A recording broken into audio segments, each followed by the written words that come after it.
Irmãos, que privilégio, que responsabilidade, que alegria, ao mesmo tempo que medo. Que medo falar para vocês da palavra de Deus, falar para vocês da terceira pessoa da Trindade. Vamos à mensagem de hoje à noite, sem delongas. Efésios 4:30. Efésios 4:30. Não entristeça o espírito. Efésios 4:30. O título da mensagem vem do texto: não entristeça o espírito. Não entristeça o espírito.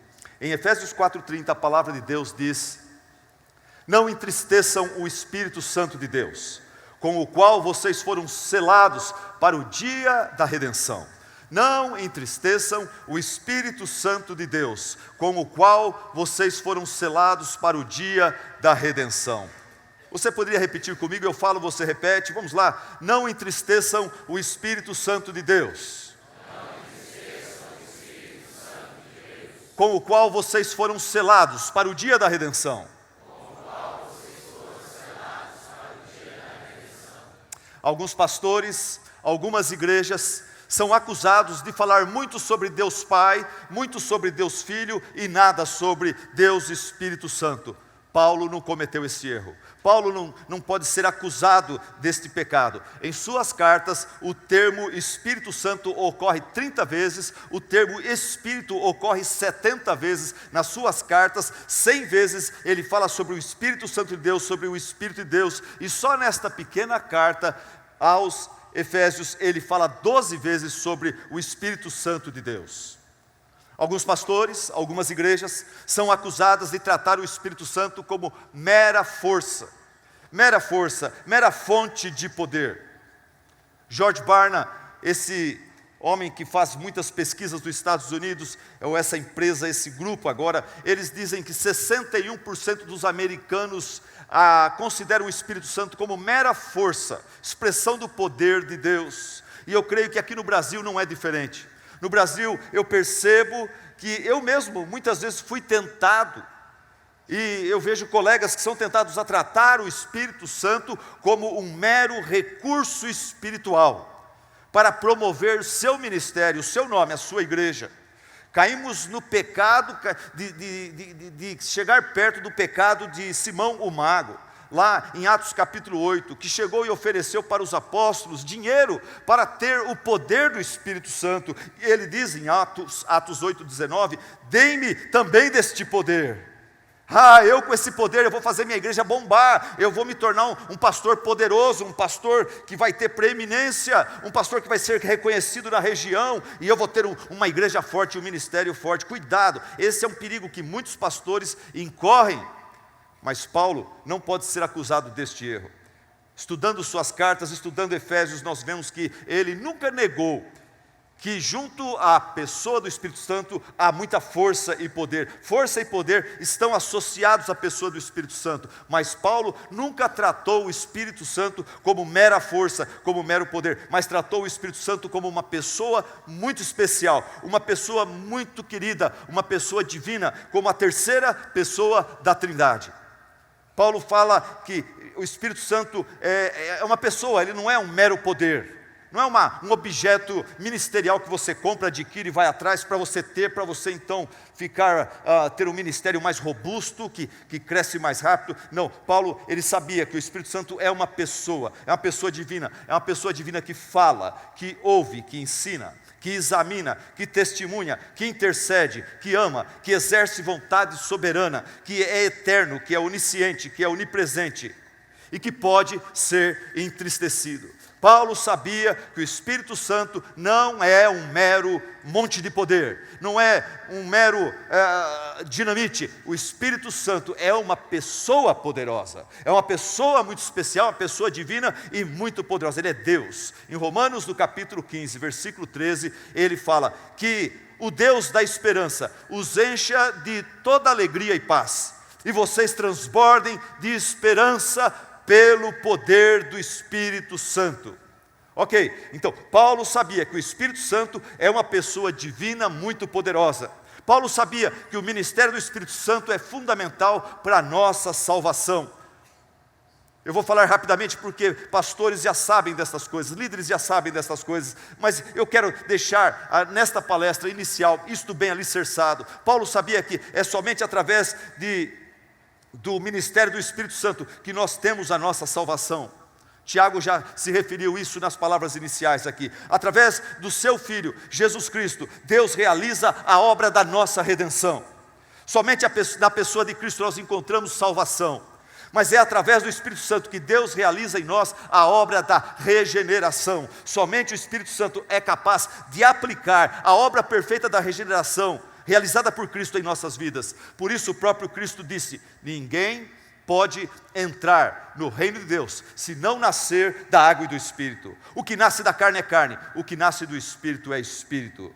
E depois em João 6,63, o apóstolo diz: o Espírito dá vida, a carne não produz nada que se aproveite.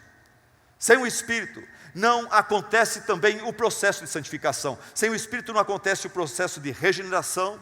Ninguém nasce outra vez, espiritualmente falando, sem o Espírito Santo. E sem o Espírito Santo, o nascido outra vez, ele não consegue se santificar.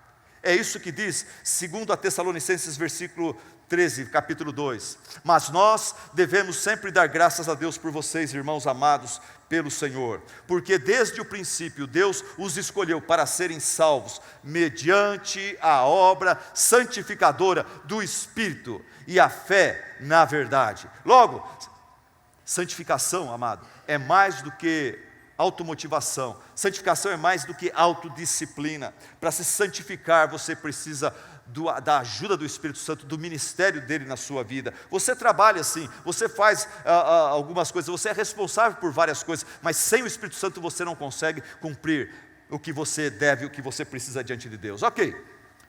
Paulo, ele sabia que o Espírito Santo é uma pessoa divina, uma pessoa poderosa, é o próprio Deus. Paulo sabia que o ministério do Espírito Santo é indispensável para a nossa regeneração, para a nossa vida cristã. Terceiro lugar, Paulo sabia que a presença do Espírito Santo é fundamental para o ministério da palavra, para o ministério da plantação de igrejas, para o ministério do reino de Deus aqui na terra. Paulo sabia que é o Espírito Santo que confere a nós a ousadia, a autoridade, poder, graça, sabedoria para pregarmos a Cristo, para vermos igrejas sendo plantadas e nascendo de forma saudável. E através do Espírito Santo que essas igrejas plantadas pelo poder do Espírito também são edificadas e amadurecidas pelo Espírito. Tanto é que aqui na carta em Efésios, nós estávamos no capítulo 4, versículo 30, e eu agora quero me referir ao capítulo 3, versículo 14 e 19, Paulo orando por sua igreja. Olha o pastor orando por sua igreja. Eu acho engraçado que eu, quando oro pela minha igreja, pelos membros da minha igreja, eu tendo a pedir: Senhor, tem misericórdia do irmão tal, da irmã tal, do grupo tal, e dá um emprego, ou tira o emprego, faz isso, faz aquilo, e a gente pede para o Senhor mudar as circunstâncias, dá saúde, faz isso, faz aquilo, e Paulo, ele não ora pedindo que Deus mude as circunstâncias dos membros da sua igreja, ele ora e ele pede que Deus mude o interior, o coração, fortaleça o coração dos membros da sua igreja. Como que ele ora? Vamos ver o texto. Por esta razão, ele diz, lá em Efésios 3, 14. Pode colocar no PowerPoint, pode colocar o verso aí. Por essa razão, ajoelho-me diante do Pai, do qual recebe o nome toda a família nos céus e na terra. Oro para que, com as suas gloriosas riquezas, Ele lhes dê emprego, Ele lhes dê casamento, Ele lhes dê saúde. Não, Ele os fortaleça no íntimo do seu ser com poder, por meio do seu Espírito, para que Cristo habite em seus corações mediante a fé, e oro para que vocês, arraigados e alicerçados em amor, possam, juntamente com todos os santos, compreender a largura, o comprimento, a altura e a profundidade, e conhecer o amor de Cristo, que excede todo o conhecimento, para que vocês sejam cheios de toda a plenitude de Deus. Paulo sabia que através do Espírito Santo, que a igreja de Cristo é plantada, é edificada e vai ao amadurecimento. Por isso, em Efésios 4:30, ele diz o quê? Não entristeçam, por favor, servos de Deus, por favor, pastores, por favor, líderes, não entristeçam o Espírito Santo de Deus, com o qual vocês foram selados para o dia da redenção. Por favor, não entristeçam o Espírito Santo de Deus. Ele não é mero poder, ele não é mera manifestação de força, ele é uma pessoa especial, muito especial, a pessoa mais especial que existe. Ele é Deus, é Ele quem nos regenera, santifica, capacita para o ministério, é Ele que confere ousadia, autoridade, unção para pregarmos o Evangelho, é Ele quem edifica e traz amadurecimento à igreja, e Ele é o penhor, a garantia da nossa salvação. Ele habita em nós. Não entristeça o Espírito Santo de Deus que habita em nós. E a pergunta da mensagem é essa: como é que eu posso entristecer o Espírito Santo de Deus? Sabe, eu acredito que é possível que tenha irmãos chegando aqui nesta conferência, que logo nesta primeira mensagem vão descobrir que o Espírito Santo de Deus está entristecido com você e com a sua igreja, e você não está sabendo, e Ele te trouxe aqui para você ficar sabendo disso, e você se acertar e voltar em comunhão perfeita com Ele, e levar bênçãos para a sua igreja, e por Ele ser abençoado. Como podemos entristecer o Espírito Santo? Como é que podemos entristecer o Espírito Santo? A resposta que eu dou a esta pergunta é assim: quando nós distorcemos, contrariamos e resistimos o seu ministério. Como é que você pode entristecer o Espírito Santo? Quando você resiste, quando você distorce, quando você contraria o ministério que Ele tem para a sua vida, para a sua igreja. E quais são os aspectos principais do ministério para com você, sua vida, sua família e sua igreja? Primeiro, iluminar o seu coração. Segundo, iluminar a palavra de Deus a você. E terceiro, iluminar a pessoa de Cristo. Esses são os aspectos do ministério do Espírito Santo. Primeiro deles, vamos lá: iluminar os lugares sombrios do seu coração e te convencer dos seus pecados.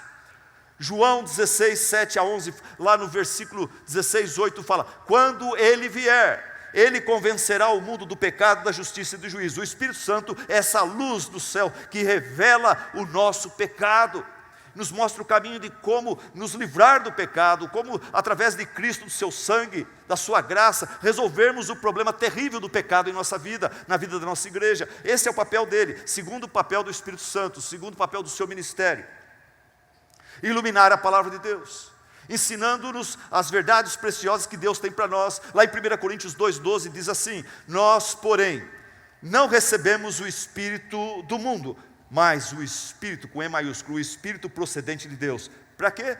Para que entendamos as coisas que Deus nos tem dado gratuitamente. Em segundo lugar, o Espírito Santo é a luz que ilumina a palavra de Deus. A palavra que Deus tem para nós, nós por nós mesmos não vamos entender, temos dificuldade. O Espírito Santo, Ele tem esse ministério que ilumina a palavra, nos ajuda a entender a palavra. Em terceiro lugar, o ministério do Espírito Santo é promover e exaltar o Senhor Jesus Cristo. Promover e exaltar o Senhor Jesus Cristo, para que nós possamos ver a sua glória, para que nós possamos ser, por Cristo, atraídos, e pela glória dele sermos transformados. Lá em João 16, 14 fala: Ele, o Espírito Santo, me glorificará, disse Jesus. O Espírito Santo virá ao mundo e Ele vai me glorificar, porque Ele receberá do que é meu e o tornará conhecido a vocês. Em terceiro lugar, o Espírito Santo, que é luz que revela nosso pecado. O Espírito Santo, que é luz que ilumina a palavra de Deus. Em terceiro lugar, Ele é luz que nos mostra Jesus Cristo. Mas, meu irmão, minha irmã, quando nós fechamos nossos olhos para essa luz, para esse ministério especial que o Espírito Santo tem para conosco, para com a sua igreja, nós somos culpados de resisti-lo, nós somos culpados de apagá-lo, nós somos culpados de entristecê-lo. Nós somos culpados de resisti-lo, Atos 7,51, nós somos culpados de apagá-lo, 1 Tessalonicenses 5,19, e nós somos culpados de entristecê-lo, Efésios 4,30. A tese dessa mensagem é a seguinte, e aqui eu peguei a ajuda tremenda um dos nossos preletores, Kevin DeYoung. Eu peguei um pequeno artigo dele e eu falei: Tiago, esse artigo falou meu coração, me abençoou, eu vou compartilhar com os irmãos lá na conferência. E eu vou colocar algumas ilustrações a mais, mas vou trabalhar. O chassi básico da minha mensagem é de Kevin DeYoung. Escutem a ele, tá? Ele vem após mim, tá bom? Ele é maior do que eu. Então, há 3 maneiras básicas de entristecermos o Espírito Santo.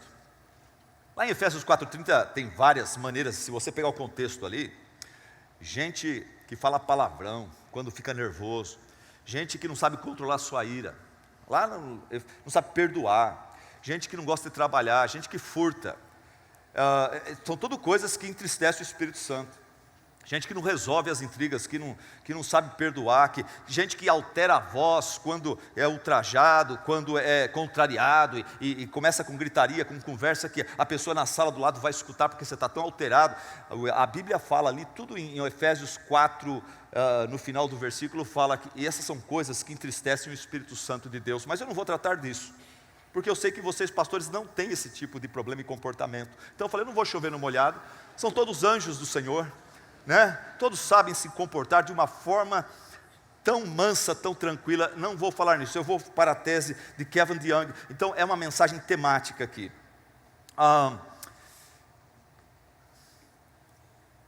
Há 3 maneiras básicas de entristecermos o Espírito Santo de Deus, e estas 3 correspondem com os 3 aspectos principais do seu ministério.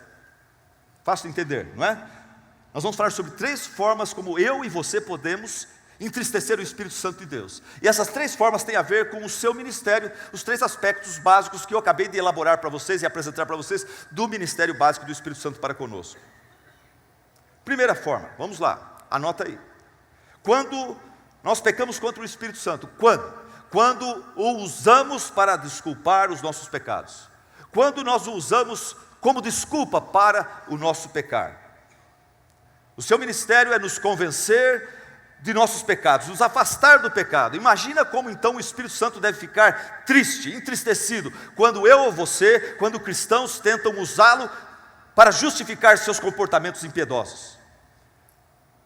Nós vemos o tempo todo isso acontecendo. Membros da igreja, ingênuos ou mal intencionados, declarando a direção do Espírito Santo como boa razão para a sua decisão precipitada, por exemplo. Eu orei, eu falei com o Espírito Santo, olha, eu orei, estava lá em jejum e oração, e eu senti no meu coração que o Espírito Santo me direcionou pela fé, entrar nessa roubada, nessa fria, e comprar esse carro que eu não preciso por um valor absurdo. E foi o Espírito Santo. Quando você faz isso, você está entristecendo o Espírito Santo. Quantas vezes nós vemos pessoas usando a pessoa, usando a autoridade, a orientação do Espírito Santo para justificar suas ações impiedosas, seu mau procedimento financeiro, seu divórcio antibíblico, ou a sua nova querida liberação sexual. E é triste porque a gente vê crentes simples fazendo isto, e nós vemos pastores, líderes fazendo isso também, gente mais estudada, gente que conhece mais a palavra. Um exemplo de um crente simples fazendo isso. Esse irmãozinho com a sua esposa, já meio endividadozinho, meio descabeçadinho, financeiramente falando. Ele está em frente às Casas Bahia. Ele vê a promoção do final de semana, é uma televisão de 42 polegadas, com tanto de desconto. E ele fica ali namorando, e a esposa também, os dois namorando aquela televisão linda, grandona, vai ficar tão bonito na sala deles, e o vendedor está do lado. E aquele homem fica ali tentando espiritualizar a sua ganância. E ele lembra de Filipenses, tem um versículo que fala, tudo posso naquele que me fortalece. E ele sente que é o Espírito Santo que está dando para ele uma direção. E ele fala, olhando para a mulher, olhando para a televisão, e para o vendedor, fala, em nome de Jesus eu vou comprar essa televisão. E o vendedor fala, oxe, você vai sujar o nome de Jesus, já sujou o seu? Mas o triste é que essa piada, ela fala como que crentes, em nome de Jesus, em nome do direcionamento do Espírito Santo, pecam contra o Espírito Santo, desobedecendo, usando-o para justificar suas decisões precipitadas, seu divórcio antibíblico. Mas nós vemos também líderes fazendo isso. Deixa eu dar um exemplo para você mais contemporâneo. Em 9 de junho de 2003, um homem chamado Jim Robertson tornou-se o primeiro ministro religioso anglicano gay. Depois de muita luta interior, depois dele orar e receber do Espírito Santo também um direcionamento, diz ele foi diante dos líderes da sua igreja, acertou tudo e finalmente os líderes organizaram um grande culto, onde esse homem apresentou para a igreja anglicana, ele apresentou esse discurso absurdo. Olha o que ele disse, parte do discurso dele. Ele fala: Jesus nos desafia a submeter-se à sua palavra, a experimentar a extravagância do seu amor. Deus criou cada um de nós de forma diferente, e Cristo desafia cada um, custe o que custar, a aceitar sua condição própria, a fim de servi-lo melhor. Então eu aceitei o chamado de Deus para a minha vida, de ser um cristão gay. Minha esposa e eu, a fim de honrar nosso voto matrimonial, voltamos-nos para a igreja, aonde este voto foi realizado, e no contexto da Eucaristia, nos liberamos mutuamente do juramento matrimonial, pedimos perdão um ao outro, choramos muito, assumimos o compromisso de cuidar dos nossos filhos, e então participamos da ceia do Senhor. Sei que arrisquei perder o amor dos meus filhos e o direito de ser um ministro anglicano, mas eu conquistei a garantia de duas coisas: minha integridade e o meu Deus. E a minha pergunta para Jim Robertson é o seguinte: você perdeu o quê? Você perdeu sua integridade com quem? Com o quê? Com a palavra de Deus ou com as suas paixões? Porque a palavra de Deus não permite fazer o que você está fazendo. A palavra de Deus lá em Efésios 5:25 é bem clara: maridos, ame cada um a sua mulher, assim como Cristo amou a sua igreja e se entregou por ela. Lá em Levítico 18, no Antigo Testamento, temos vários imperativos éticos, morais. Não se deite com a mulher do seu próximo, contaminando-se com ela. Por exemplo, um outro preceito moral do Antigo Testamento que é válido para hoje é: não se envolva sexualmente com a sua irmã, ou sua mãe, ou seu filho, ou sua filha. Isso é perversidade. Lá em Levítico 18 fala também: não tenha relações sexuais com um animal, contaminando-se com ele. Isso é depravação. E versículo 22 diz: não se deite com um homem como quem se deita com uma mulher. Isso é repugnante. E esse homem, quando ele fez isso, ele já tinha o seu namorado, o seu futuro marido. Ele estava alcançando a integridade dele com quem? Com Deus ou com as suas paixões? Igreja, nós precisamos demonstrar compaixão por pessoas que estão chegando no nosso meio. Eu não sei como está acontecendo na sua cidade, eu moro no interior. Na nossa igreja estamos tendo jovens chegando com problema sério na área da sexualidade. Nós temos que ter compaixão por aqueles que buscam libertação. Com esses sim, nós temos que orar com eles, temos que chorar com eles, nós temos que buscar ajuda para eles. Mas nós não podemos adulterar a palavra de Deus, que é inspirada pelo Espírito Santo, e culpar o Espírito Santo e arranjar uma brecha na palavra de Deus para justificar nossas paixões. Teve um jovem que nós acabamos excluindo esse jovem, disciplinando ele, não deu jeito. Nós tentamos 2 anos conversar, acertar, mas ele começou a fazer apologia ao homossexualismo baseando-se na Bíblia. E ele chegou no ponto de falar: não, eu tenho um problema genético. Eu falei: mas dizem que o alcoólatra tem problema genético, dizem que o adúltero tem problema genético, o assassino, o suicida, o ladrão tem problema genético. E eu parei de querer provar que não tem problema genético. Eu falei: quer saber uma coisa? Realmente a Bíblia fala que todos nós temos um problema espiritual, um problema genético. A nossa genética está estragada, adulterada pelo pecado. Algumas frases que eu trago na minha Bíblia. C.S. Lewis, professor da Universidade de Cambridge, olha o que ele fala: pela primeira vez, examinei a mim mesmo com o propósito seriamente prático. O que eu encontrei dentro de mim? Ali encontrei o que me assustou: um bestiário de luxúrias, um hospício de ambições, um canteiro de medos, um harém de ódios mimados. Philip Yancey, escritor e jornalista, ele falou: há em todos nós traços de inteligência, criatividade e compaixão, entrelaçados com traços de fraude, egoísmo, crueldade. Paul Turner, psiquiatra suíço, o que ele falou? Em nosso íntimo somos todos igualmente miseráveis. E o rei Davi, na Bíblia, o que ele fala? Eis que em iniquidade fui formado, e em pecado me concebeu minha mãe. Por isso que o Senhor Jesus Cristo fala: ninguém pode entrar no reino de Deus se não nascer da água e do Espírito. O que nasce da carne é carne, o que nasce do Espírito é Espírito. E assim Jesus ensinou sobre a necessidade do milagre da regeneração. Essa experiência interior profunda e radical com Cristo, onde nasce uma nova criatura. E por isso que Jesus ensina também sobre o processo de renúncia. Quando ele fala: se alguém quiser vir após mim, negue-se a si mesmo, aprenda a negar suas paixões pecaminosas e aprenda a curtir e desfrutar de paixões que são de acordo com a justiça de Deus. E através desse processo de renúncia, a gente rejeita ideias, valores, hábitos e desejos carnais que não estão de acordo com o padrão de Deus. Alguém falou e eu concordo. Quando os desejos do coração da criatura chocam-se com o desejo, com o desenho original, com o decreto do Criador, a criatura tem que mudar. Não é o Criador que tem que mudar, é a criatura. Resumindo, o Espírito Santo, voltando ao nosso ponto, o Espírito Santo sempre é um espírito de santidade. Sua intenção é nos mostrar o caminho, nos mostrar o nosso pecado e o caminho da santidade. E Ele se entristece quando nós nos desviamos do caminho da pureza, da justiça de Deus, para o caminho do pecado. E imagina como Ele deve se entristecer quando nós, além de nos desviarmos para o pecado, queremos usá-lo como justificativa, como base para o nosso pecado. Como se Ele estivesse ali aprovando.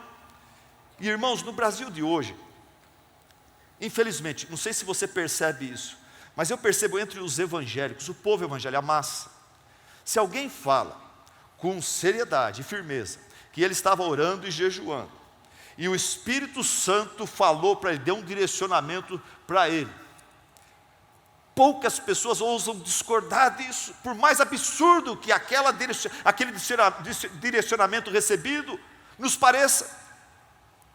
Parece que o povo evangélico tem medo de ofender o Espírito Santo. Então aqui está uma pessoa falando uma abobrinha do tamanho de um elefante, e a pessoa fica ali, se você orou, jejuou, o Espírito Santo falou, então está falado.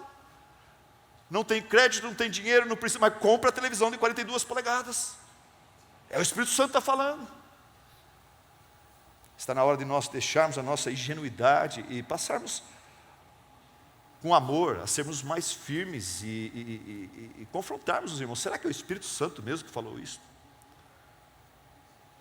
Como é que nós entristecemos o Espírito Santo de Deus? Quando nós o usamos como desculpa para os nossos pecados. Segundo lugar, quando nós o fazemos competir com as Escrituras. Nós entristecemos o Espírito Santo de Deus quando nós o fazemos competir com as Escrituras. O ministério do Espírito Santo é o quê? É nos revelar a verdade da palavra de Deus e não nos afastar dela.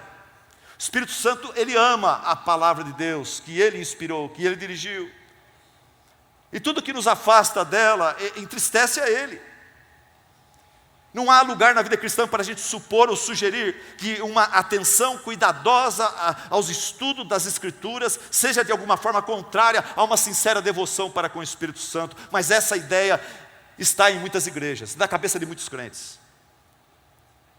Qualquer um que deseja honrar o Espírito Santo de Deus faz bem em honrar as Escrituras que Ele inspirou como meio de iluminação. Às vezes cristãos, eles citam a promessa de João 16:13, de que o Espírito vos guiará a toda a verdade, como razão de esperar de que o Espírito Santo hoje vai nos dar novas compreensões daquilo que Ele escreveu há tantos anos atrás.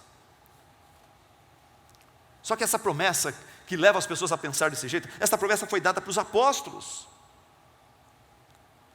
A verdade a que se refere em João 16 é toda a verdade a respeito de Jesus, seus ensinos, seu ministério. O verso 12 diz que o Espírito haveria de revelar aos apóstolos verdades importantes que ainda eles não tinham condições e não estavam preparados para receber da boca do próprio Jesus.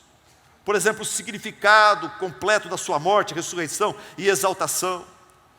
E o texto está falando que Ele, o Espírito Santo, ajudaria os apóstolos a lembrar do que Jesus disse e entender o verdadeiro significado de quem é Jesus e o que Ele conquistou por nós na cruz e na sepultura vazia. Isso significa, irmãos, que o Espírito Santo é responsável pelas verdades que os apóstolos pregaram e que, por suas vezes, eles escreveram naquilo que nós chamamos hoje de Novo Testamento.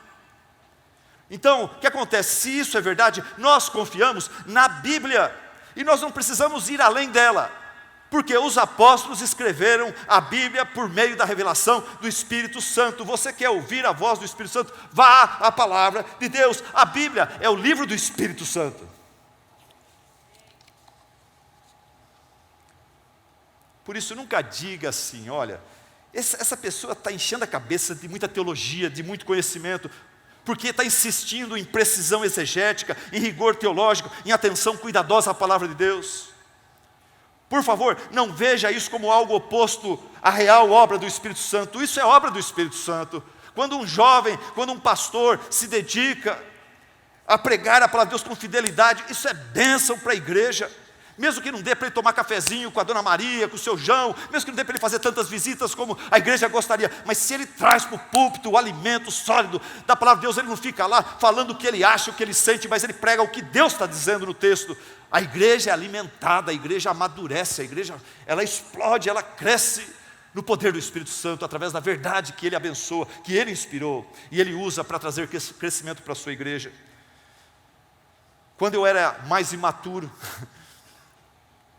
eu lembro que na correria do ministério, para preparar sermão, com sinceridade, eu orava, pegava minha Bíblia e orava, e com sinceridade eu abria minha Bíblia, e com sinceridade eu lia o texto, e lia outra vez, e eu via o que o texto estava, o que eu sentia, o que o texto estava dizendo, e eu procurava compreender da melhor forma possível, e eu fazia meu sermão, 3 pontos lá, e fazia uma ilustração e tal, e pregava. E eu lembro porque eu preguei há 2 domingos atrás, sobre Colossenses capítulo 1, versículo 22, 23, 24, mas eu lembro de ter pregado esse texto de uma forma tão diferente, quando eu preguei com sinceridade, sem estudar o texto no seu contexto, sem estudar a língua original um pouquinho, sem recorrer às ajudas que eu tenho no meu escritório, de comentaristas. E naquele texto lá, eu lembro de pregar de uma forma, uma mensagem totalmente contrária à intenção do autor, do Espírito Santo, naquele texto, através de Paulo, para os colossenses. Eu trouxe uma mensagem que deu insegurança para os crentes. O texto fala assim: antes vocês estavam separados de Deus, mas agora Ele os reconciliou para apresentá-los diante dele santos, inculpáveis e livres de qualquer acusação, desde que continuem alicerçados e firmes na fé. E eu peguei pesado na igreja, está vendo? Aqui temos um condicional, desde que, Deus já fez a parte dele, você tem que fazer a sua parte, e desde que você continue alicerçado, se você continuar alicerçado, você é salvo, você será salvo.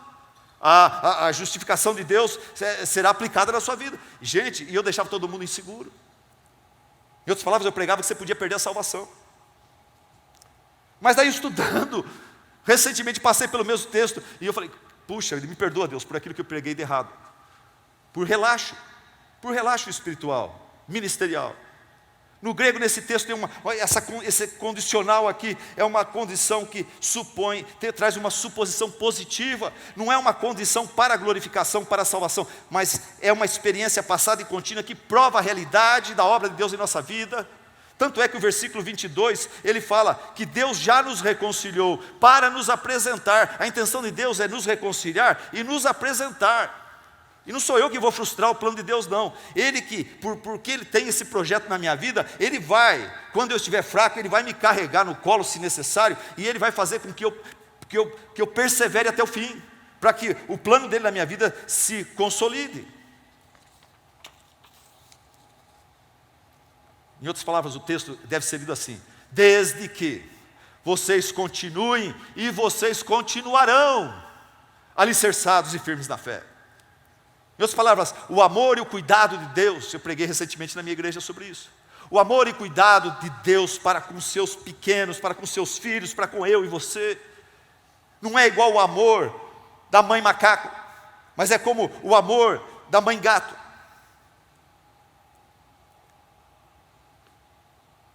Não vai me criticar na sua avaliação por causa disso.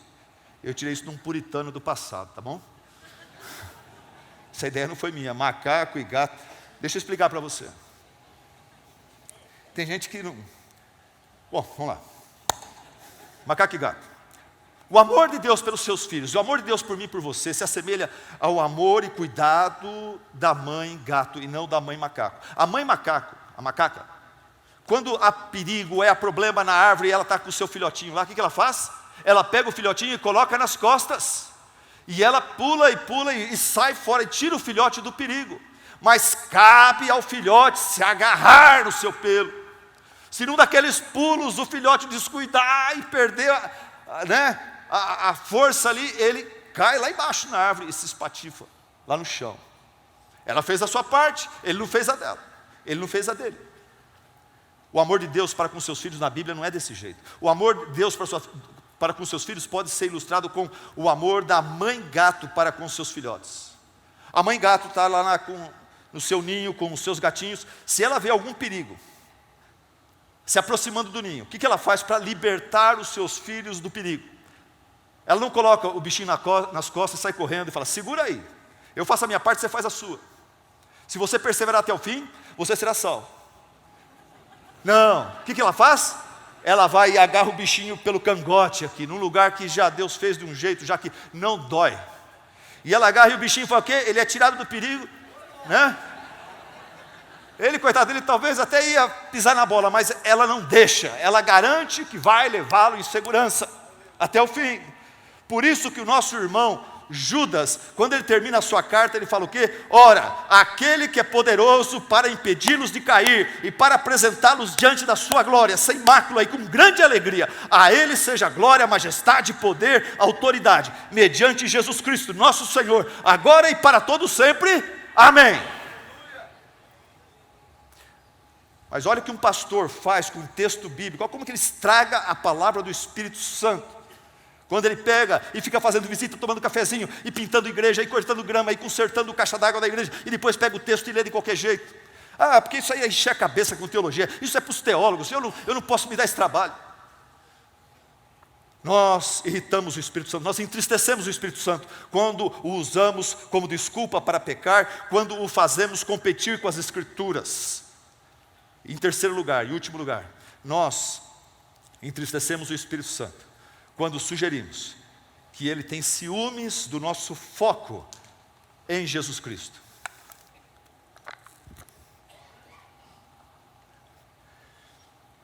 Nós entristecemos o Espírito Santo quando sugerimos que ele tem ciúmes da nossa atenção demasiada ao Senhor Jesus Cristo, a Deus Pai também. Irmãos, o trabalho do Espírito Santo é servir. João 16:13 declara que o Espírito Santo fala apenas aquilo que ouve. Mas quando o Espírito da verdade vier, ele os guiará a toda a verdade. Não falará de si mesmo, falará apenas o que ouvir. E lhes anunciará o que está por vir. João 15:26. O Espírito Santo dá testemunho a respeito de outro. Quando vier o conselheiro, eu enviarei a vocês da parte do Pai, o Espírito da verdade que provém do Pai, ele testemunhará a meu respeito, disse Jesus. Outra coisa, João 16:14 fala que a missão do Espírito Santo é glorificar a outro, é glorificar a Cristo. Ele me glorificará, porque receberá do que é meu, e o tornará conhecido a vocês. Amados, todas as três pessoas da Trindade são plenamente Deus, são divinais. E assim mesmo, na economia divina, o Filho torna conhecido o Pai, e o Espírito glorifica o Filho. O Espírito glorifica o Filho, que também, por sua parte, ele torna conhecido o Pai. Sim, há algo terrível ser ignorante quanto à obra do Espírito Santo. Não é sábio você negligenciar o papel indispensável que o Espírito Santo exerce em nossas vidas, na vida da igreja. Mas nós não devemos pensar que o Espírito Santo se aborrece quando nós focamos demais na pessoa de Cristo, em nossos púlpitos, em nossas músicas, quando nós exaltamos a Jesus Cristo e a glória de Deus Pai. Por quê? Porque a missão e objetivo do Espírito Santo não é lançar luz em si mesmo, mas é lançar luz em Cristo. Ele não tem vontade nem necessidade de lançar luz em si mesmo. Coloque isso na sua mente.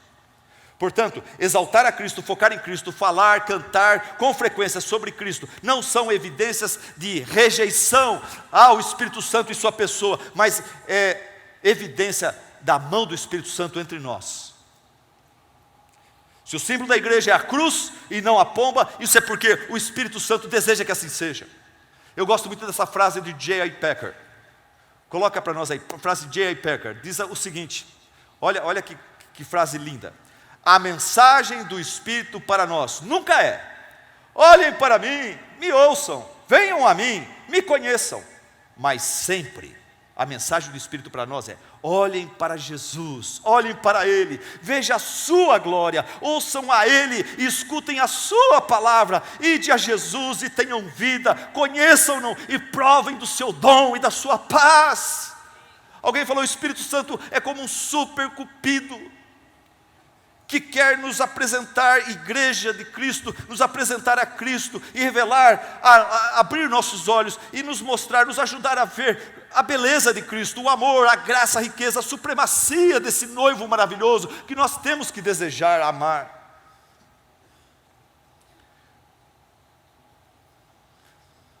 Em Atos 2 nós vemos que o Espírito Santo se revela aos apóstolos, naquele texto que tem causado tanta confusão nas igrejas.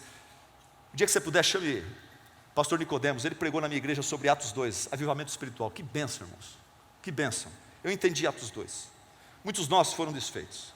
Ali o Espírito Santo, ele se manifestou de várias formas, através de um som como de um vento forte, que depois ele se manifesta em forma visível, ninguém sabe descrever, mas é como línguas de fogo. Depois os dons de profecias, ousadia para as pessoas declarar as maravilhas de Deus. O Espírito Santo ali, ele faz várias coisas na vida daqueles discípulos, daqueles apóstolos.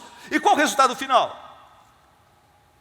Primeira igreja batista do Espírito Santo em Jerusalém, foi essa? Não, o resultado final, o que foi? Confirma-se através da pregação do apóstolo Paulo a ressurreição e supremacia do Senhor Jesus Cristo. Confirma-se que a obra de Cristo na cruz era algo profetizado e preparado por Deus, e que Jesus Cristo era realmente o Cordeiro de Deus que tira o pecado do mundo. Há muitas conversões a Cristo Jesus, e ali inicia-se uma igreja saudável e cristocêntrica. Portanto, contemplar a glória de Deus Pai na face de Deus Filho não é marginalizar Deus Espírito Santo, é celebrar a sua gloriosa obra entre nós.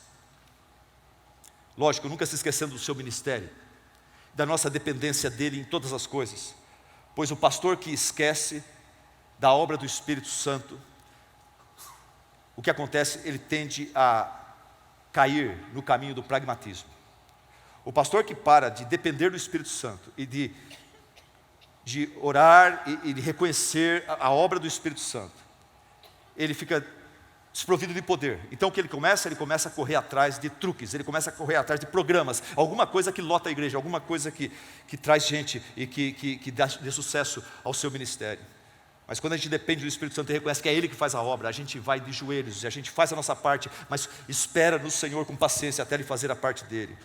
Efésios 4:30, não entristeçam o Espírito Santo de Deus com o qual vocês foram selados para o dia da redenção. Tessalonicenses 5:19, não apaguem o Espírito. É o Espírito Santo que confere vida, poder ao Evangelho e à vida cristã. Sem o Espírito Santo de Deus, pastor, sem o Espírito Santo de Deus, igreja, você pode até se tornar um membro de uma igreja, mas você nunca vai experimentar a experiência real da regeneração. Sem o Espírito Santo de Deus, você pode até atender a um apelo evangelístico e mudar algumas coisas superficialmente na sua vida, mas você nunca vai experimentar a mudança profunda e radical da regeneração que só o Espírito Santo pode fazer. Sem o Espírito Santo de Deus, você pode até pegar um doutorado em teologia e dar aula de teologia, mas você nunca conseguirá aplicar a teologia ao seu dia a dia e desfrutar das suas bênçãos. Sem o Espírito Santo de Deus, você, jovem pastor, pode até montar um show gospel e levar multidões aos prantos, ao êxtase. Você pode até conseguir dezenas de decididos, mas sem o Espírito Santo de Deus, toda aquela agitação e todas aquelas decisões não vão resultar em nenhuma regeneração, porque sem o Espírito Santo de Deus não tem regeneração. Ouvinte, pastor, sem o sopro do Espírito Santo de Deus, você não passa de um defunto. Sem o sopro do Espírito Santo de Deus, a sua igreja não passa de uma igreja morta. Lembre-se, lá em Gênesis 2:7, quando Deus, do pó da terra, Ele faz Adão. Adão está esticado sobre a mesa de Deus. Aquele corpo perfeito, o primeiro homem. Deus fez ali tudo bem perfeito. Aquele corpo ali, inerte ali, devia ser muito bonito e perfeito. Eu imagino que Adão era uma mistura de Brad Pitt com Rodrigo Santoro na sua aparência, é muito bonitão. E aquele corpo perfeito, inerte ali, estava equipado não só com uma aparência bonita, mas tinha talvez equipado com a sabedoria de Salomão, com a coragem de Davi e a força de Sansão. Mas sem o sopro da vida, aquele corpo lindo de morrer, era inútil, incapaz de desfrutar as bênçãos de Deus, a presença de Deus, incapaz de glorificar a Deus. É ou não é? Por isso que, num dos primeiros encontros de Jesus Cristo, depois da sua ressurreição, quando ele encontra com os seus apóstolos, o que ele fala? E o que ele faz? Ele sopra sobre eles. O texto fala novamente, Jesus disse: paz seja com vocês, assim como o Pai me enviou, eu os envio. E com isso ele soprou sobre eles e disse: recebam o Espírito Santo.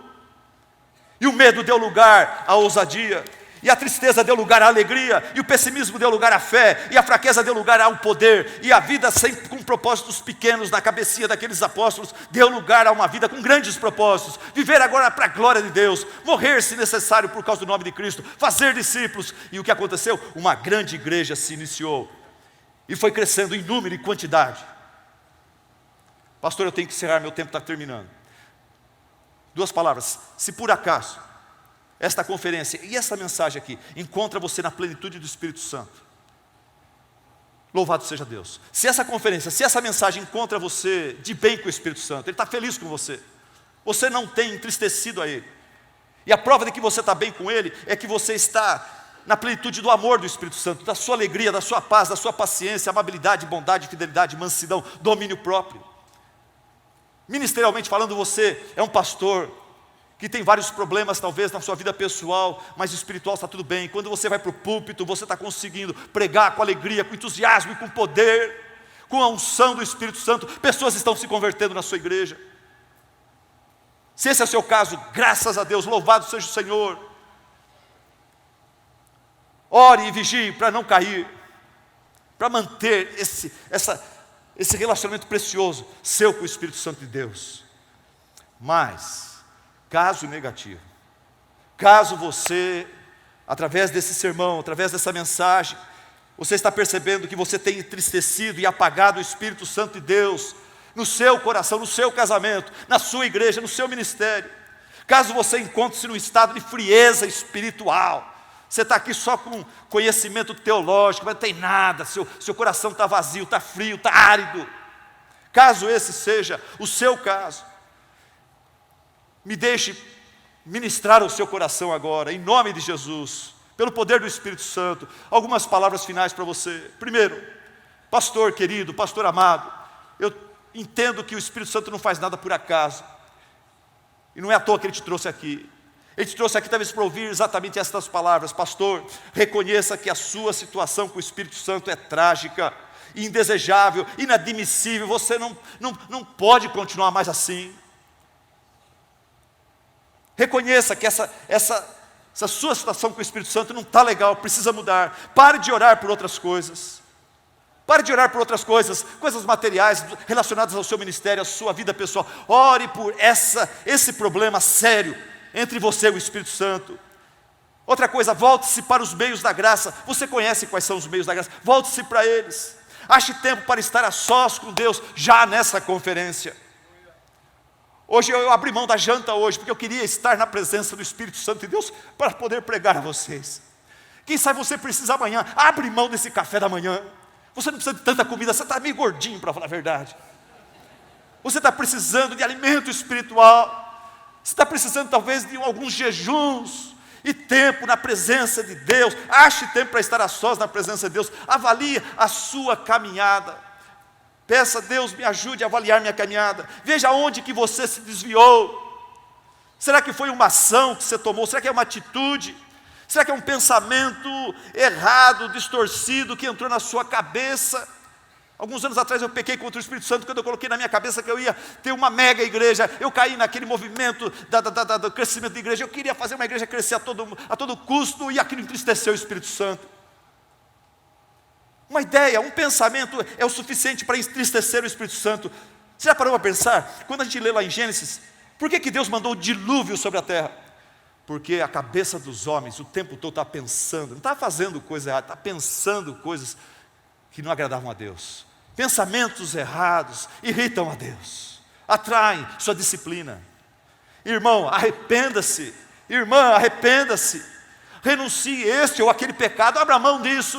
Sai dessa ilusão que esse pecado está te ajudando. Não está te ajudando, está te atrapalhando, está entristecendo o Espírito Santo na sua vida. Humilhe-se na presença de Deus. Lembre-se daquele versículo: se confessarmos os nossos pecados, Ele é justo, Ele é perfeito para nos perdoar de todos os pecados e nos purificar de toda injustiça. Se o meu povo que se chama pelo meu nome, se o pastor aqui presente que se chama pelo meu nome, se humilhar, orar, buscar a minha face e se afastar dos seus maus caminhos, do céu eu ouvirei, perdoarei o seu pecado e sararei o seu ministério. E sua vida, seu relacionamento com Deus. Nesses dias esteja orando e clamando como cego no caminho de Jericó. Ore com urgência, ore com persistência. Ache tempo para ter comunhão com irmãos que possam fortalecê-los. Sai da roda dos escarnecedores. Sai da roda daqueles pastores que só querem zoar e bagunçar o tempo todo. Hoje você não está precisando disso, você está precisando de gente que ora com você, você está precisando de gente que fala sério com você. Leia bons livros, escute bons sermões, boas músicas. Que bom que você está aqui, você está no lugar certo. Lugar para alimentar a sua alma. Mas não deixe de buscar a Deus, deixe de abrir o seu coração ao Senhor durante essas palestras, durante esta conferência. Abaixe sua cabeça e feche seus olhos. Ninguém se mexe, vamos orar, vamos falar com Deus. Vamos tomar um minuto para responder ao Senhor o que Ele falou conosco através dessa mensagem.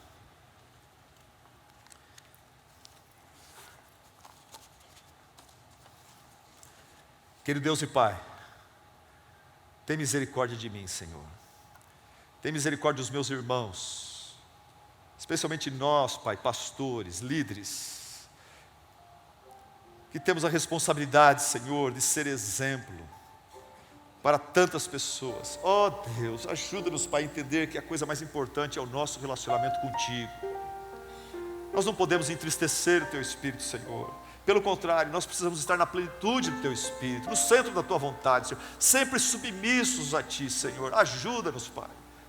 É isso que eu desejo para a minha vida, é isso que eu tenho certeza que os meus irmãos desejam também. Abençoe cada um que aqui está, Senhor. Tem misericórdia daquele irmão que está caído, que está frio. Aquece esse coração, Senhor. Abençoa essa vida, restaura, Senhor. Em nome de Jesus, nós assim pedimos e clamamos. Amém. Amém.